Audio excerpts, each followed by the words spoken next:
غلاف غوړول په یو ځای باندې د اجر او ثواب په نیت دا صرف د کعبې حق دی، د کعبې نه غیر د بل ځای حق نه دی. دا خصوصیت صرف کعبې ته حاصل دی. او خلک راغه په قبرونو باندې شالونه غوړی. په گاونډ کې یتیم دی، په گاونډ کې غریب دی، په گاونډ کې یو کونډه رنډه ده، په دې سخت ژمي کې ورسره کپړې نشته، صادر نشته، کوټ بنینې د بچو نشته، د هغې د خرچې دپاره تیار نه دی او د بابا په قبر شالونه او قیمتي قیمتي صادرې غوړی.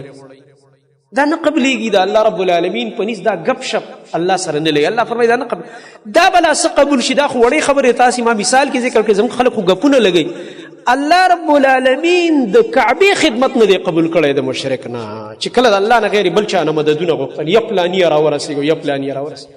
اوس هم زموږ زمانه کې خلک شرک کوي که نه، یا علی مدد، یا فلان، یا فلان، یا حسن، یا حسین، یا شیخ عبدالقادر جیلانی صاحبه، یا لوی ځوانه، یا کاکا صاحبه، یا پیر بابا، او فلانې بابا او فلانې بابا.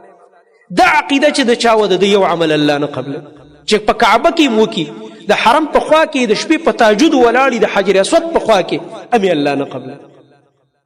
نو یو خو که مونږ دا غواړو چې الله رانه رضا شي، شرک به پرېږدو. الله دې مونږ د هر قسم شرک نه وساتي.